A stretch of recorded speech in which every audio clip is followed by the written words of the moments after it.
Hey nerds, Farmer Jesse here. Welcome to Growers Daily, your daily dose of ecological farming insight. It is Wednesday, February 19th, 2025, and today we're going to talk about alternatives to greenhouses, pets in gardens, and hunting wood chips. So let's do it.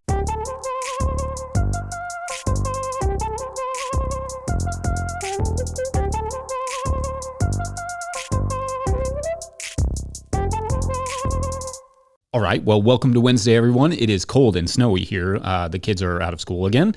I did manage to get the tomatoes started yesterday, which I did in wind strip trays, just out of ease of literally everything being frozen right now. But delighted to have that project finally going. I need about 50 good grafted plants in total. I started 72, but that will just mean I get to pick the best plants for grafting. And we'll have a lot of choices for the best scion and rootstocks, bottom and top parts, respectively, of the plants. So that should be a good idea. On a more hopeful note for the season, I was working on taxes in my office yesterday. That's not the hopeful part, sadly. And outside, I could hear the sound of a truck backing up. I didn't think much of it, but then Hannah said, that's a wood chipper. And I just about threw my laptop and ran out the door. Now, I hunt wood chippers down every year, the awesome tree service folks who trim trees around power lines, even in frigid cold weather like we're having right now. If I see them stopped at like a gas station or, I don't know, the grocery store or somewhere that I can get to, I will track them down. There was one time I could see them about 200 yards off of the road in the woods. And I parked my car precariously on the side of the road and ran into the woods to chat with them and convince them to dump the chips at my farm. To be clear, this is usually welcomed by them. It's not super weird. They are generally looking for a place to drop chips, but rarely is it easy to actually catch them. So to have them right outside my house, randomly pulling into my driveway, no less, was a nice change of pace. It turns out they were just trimming some trees in the area that are right around our power lines near our house. But I think I locked in several loads of wood chips, because, like I said, they need places to drop those chips, and I was like, yeah, here, like lots. Typically, they have to take the wood chips, one word, to the dump and pay a tipping fee. Basically, they are paying the dump to waste this incredibly nutritious carbon resource. That can not only be a good mulch for the pathways, but a great compost amendment, and I should say, kid infrastructure. In fact, that was one of the things I forgot to mention in my Farming with Kids episode. Kids love piles of compost, piles of wood chips, whatever piled. It will occupy them for hours. Anyway, all that to say, it is worth hunting down tree service folks, arborists, anyone with excessive wood chips, especially when they're in your neighborhood. But sometimes you actually do have to hunt them. They work all over the place, and if you can give them a nearby place to drop the chips, that will perhaps help end their day a little quicker. So that said, it's not a guarantee. Sometimes they will take the easier route. Like, for instance, one time I had them come back to our old farm, which had an epic 1/4-mile long driveway to deal with. And even though I tipped them for the load, which is not requisite, I just wanted them to come back, they never came back, just because I think it was a little bit too much for them to get to that spot. And they had another spot up the road that was a little bit easier to access. In fact, one big reason that we moved from that farm was truck access. And I talk about this with people who ask me about buying land. Truck access is like actually pretty high up there in things I would put on my list of what I'm looking for. Trucks bringing compost, bringing supplies, bringing high tunnel supplies, all that stuff, they kind of need to be able to get to you. For us, we had to get stuff in smaller loads like compost, and because wood chippers and the like wouldn't come back there, not to mention that customers didn't love the one lane long driveway that we had, we found that truck access was costing us like thousands of dollars a year. And there are sites like Chip Drop or whatever, and I know people for whom those have worked in other areas, but for us, it hasn't ever really worked, even at our new property. Tracking down the tree service folks is about the only option that we've had succeed. Of course, the funny thing right now is that they haven't yet actually dropped any chips. So I'm not trying to count my chips before they hatch. But to be fair, their truck was empty when I found them, and it's been snowing for a couple days. But I'm still keeping the faith. They literally called other people in the business to tell them that they could dump here as well. So fingers crossed that will materialize, and the material being wood chips. Anyway, there's your first gardening tip for the day. Chase down the wood chip trucks. They may be waiting for you in a good way. All right, we will take a quick break and then talk about lo-fi outdoor greenhouse options. BRB. It's been too long. Won't you come back to me? If I did you wrong, I Today's episode of Growers Daily is brought to you by Farmhand. I don't know about you, but I got into farming to be in the field growing food for my community, not creating elaborate pack lists, not writing newsletters or responding to emails, not designing and maintaining web stores, and etc. And I especially don't enjoy doing those things after an already full and fulfilling day of growing food. Actually, if I spent less time on my phone and behind the computer, that would be great. If only there were a solution for that. Enter Farmhand. Farmhand is the only all-in-one virtual assistant built by and for farmers. With one single platform, Farmhand enables you to offload your administrative tasks, send and manage communications, and sell more to your customers. Farmhand saves growers an average of 6 hours of administrative load each week. That's 6 hours so you can get back into the field, spend more time with friends or family, or have a life outside of the farm, which is actually a thing. Think about it. What would you do with an extra 6 hours a week? Sign up for a free trial with the link in the show notes, because now is the best time to dial in those systems for the next growing season. Follow the Farmhand link in the show notes to learn more. All right, back to the show. If you, the listener, are enjoying this content, getting even a small amount of value from it, consider supporting our work over at patreon.com/no-till-growers. I will try to get to questions from everywhere the questions come in, but I will always get to your Patreon questions now.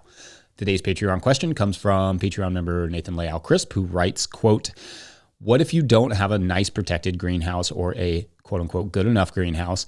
Is there any successful ways of propagation you've seen or know of for outside? My understanding is you won't be able to start as early. It might be more labor intensive due to weather, needs more pest deterrence, could be better suited for certain climates, or best suited for particular crops at certain times of the year, etc.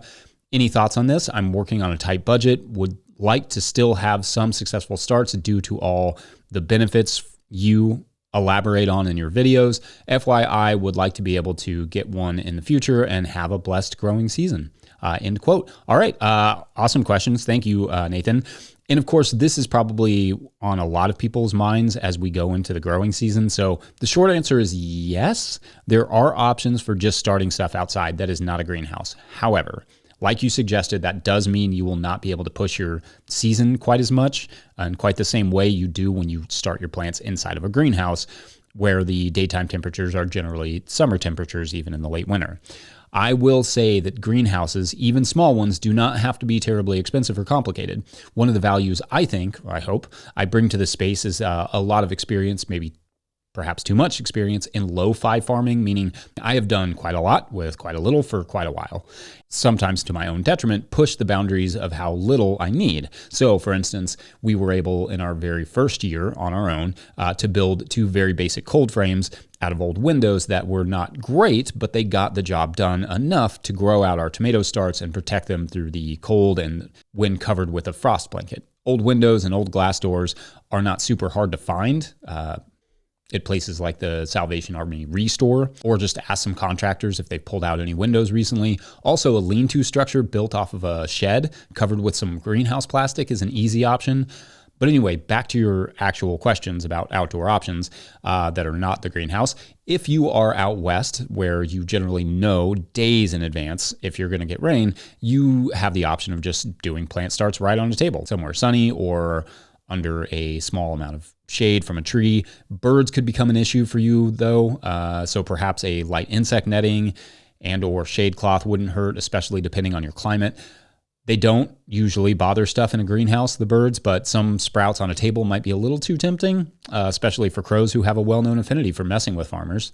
The issue with doing starts in the open out here is that we get sudden heavy rainfalls that can damage trays really fast. So you would want some sort of see-through non-permeable structure above the plants, even if it's just some greenhouse plastic attached to a partial lean-to off of the south side of a shed that will allow light to come through but not rain.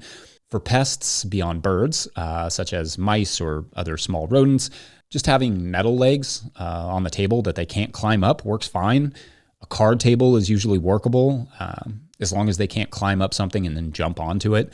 Deer could also be an issue, so you need a way to protect the plants at night from them. Again, a row cover might be enough, but a desperate deer will figure row cover out, just fair warning. Also, raccoons could potentially get in there if you are using blood meals or fish meals and that sort of delectable thing. delectable if you're a raccoon, I guess, to fertilize your soil mix. Also, with the wind drying out will be more of an issue, so perhaps having some borders built around the table or just expecting to have to water more, those could be some things to think about. So growing seedlings outdoors without a greenhouse is a thing that you can do, but just has to be thoughtful. And again, it won't really allow you to push your seasons a ton, though it will allow you to get subsequent crops ready while the bed is occupied. Now that I'm thinking about it though, there are times I do sort of use this idea of no greenhouse to sort of push the season a little bit, like in the summer and late summer when I'm germinating lettuce or spinach or something that needs a lower germination temperature, or really anything that doesn't love the heat, such as maybe like pea shoots. I typically get those to germinate in the shed before moving them into my greenhouse near the end walls that I remove every season. Removing the end walls basically gives me a clear structure under which to put my plant starts. Of course, there are options for just buying in most of your plant starts and also indoor growing setups as well, but those are going to be contextual, and the latter, the indoor stuff, is outside of my knowledge base, unfortunately. That's an awkward sentence, but you get the idea. I learned how to farm without any electricity at all the first 6 years, so yeah, that's kind of my knowledge base. Anyway, I hope that gives you some stuff to think about. Otherwise, we'll take a quick break, and when we come back, pets on the farm. Yeah, I love pets. Be right back. Today's episode of Growers Daily is brought to you by GrowSmart. Curious if your soil will be ready for planting this spring? GrowSmart can help you find out with their at-home soil tests. They'll ship it right to your door. Just send it back with your prepaid shipping and you'll have your lab results in just 2 business days. Their reports are simple with tailored seasonal recommendations for fertilizers and amendments. Order now at growsmart.com and use the code DAILY for 10% off. That's DAILY. Begin your soil prep now for a great spring with GrowSmart. All right, back to the show.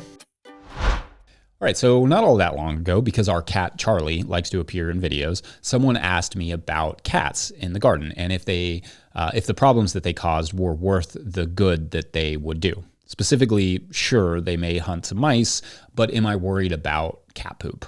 So I thought I would take a minute to talk about pets and gardens and what to consider. First, we have had both dogs and cats of our own around the garden and dogs and cats of others' own in and around the garden for as long as we have been farming. So dogs and cats are obviously 2 different things in terms of management. With outdoor cats, there is no management. Keeping cats out of your gardens is practically impossible, or at least not financially feasible. I mean, you could try, but cats cannot easily be fenced, and maybe to some extent they can be trained. But for the most part, either our cats or stray cats are going to use the bathroom where they want to, and there is not a whole lot you can do to stop them except provide alternative places for them to use the bathroom that are more attractive than the garden mulch. For emphasis, no matter what your feelings are about this, cats are probably using your garden for their personal potty. Sorry. Cats love bare soil. They love compost mulches. They will use your gardens pretty much regardless of how you manage them. If you see a cat, it's probably just too late. Luckily, it is generally pretty obvious where they have used the bathroom most of the time, and in my experience, they are not tearing up lettuce beds to poop, and thus contaminating it. They are too lazy for all that. Cats want a bare open spot to use the bathroom. They will dig a hole, and then half-heartedly cover it, at which point you can either flag the area, as you are supposed to, based on the Food Safety Modernization Act, FSMA, and or you can clean it up if you want. I rarely, if ever, find cats have used the bathroom around food that is going out to the public anytime soon. It's just too much work for them to kind of dig around a bunch of plants. There's no need for it as long as you have other mulched areas nearby. That isn't to say it won't happen, and they won't use a bathroom next to something you want to harvest. And you should be vigilant if you suspect any animal has pooped near produce. It's not sanitary. Just that I don't lose a ton of sleep over it, especially given how many mice and voles and moles my cats take care of. Now, for dogs, well, dogs can dig holes. That's something they're very good at. And they can also smash crops, another thing they can be good at. But rarely do they use the gardens as a restroom, in my experience. Plus, unlike cats, a deer fence will keep a dog out. A rabbit fence will keep a dog out in many cases. Cats, not so much. And unless there is something in there that they want as much as a cat wants the mice under the tarps, for instance, a dog is not going to bother that much in trying to get in. We have had Great Pyrenees named Wendell who lived in our gardens. we didn't even have to fence that garden because he protected the gardens so well from deer and rabbits that we didn't need any fencing. Now, he would occasionally sleep on top of some lettuce transplants, but it seemed like a worthwhile sacrifice, the price of doing business, as it were. At our farm, we do not have the same type of dog. Wendell sadly passed away a few years ago, and he barks probably too much for where we live now. But a couple of our neighbors allow their dogs to run free. Sometimes this absolutely drives me nuts, especially when I find them digging in the compost piles. But honestly, our deer damage is basically nothing right now, and I suspect a big reason for that is those dogs. So, like with any pet, there is give and take, even your neighbor's pets.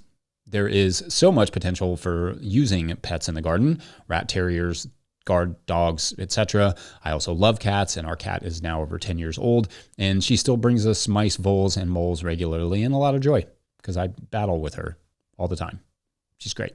Can't imagine this farm without her. Anyway, thoughts on pets in the garden? Horror stories, heroic ones. I'm going to wrap it there. I mentioned yesterday that I'm starting a Major League Soccer fantasy league. The MLS is the league here in the U.S., and it's not the only league. It's just the one where Messi plays in. So anyway, you can join that. It's called Growers Daily. I'll put a link in the show notes. Maybe I'll come up with a prize or something for the winner, which will be me. So that will be great. Also, obviously, way more importantly, keep the people of Eastern Kentucky in your thoughts. Right now, it is so cold here, and the snow is not helping any sort of efforts clean up or help anyone. So keep those people in your mind, and I will once again put the links for how to support them in the show notes. And of course, before we go, I want to give one last shout out to the good folks over at Rimmel Greenhouses for making this show possible. Whether you're growing tomatoes for market, flowers in the spring, or vegetables for your family, growing in a high tunnel protected from the weather provides the right environment for a harvest you can count on. Rimmel Greenhouses are strong, durable, and easy to assemble. Again, I did it myself, and I'm not good with tools, offering the quality you need to grow productively year-round. The team of experts at Rimmel Greenhouse Systems will be your trusted partners to ensure you get exceptional value from your greenhouse or high tunnel investment. Visit Rimmel.com today to get growing. Big thanks to all of our show sponsors. Huge shouts to Willie Breeding for the theme music and to the team at No-Till Growers. Also, shouts to Epidemic Sound for the background music you are hearing now. And still hearing, but I've turned it down.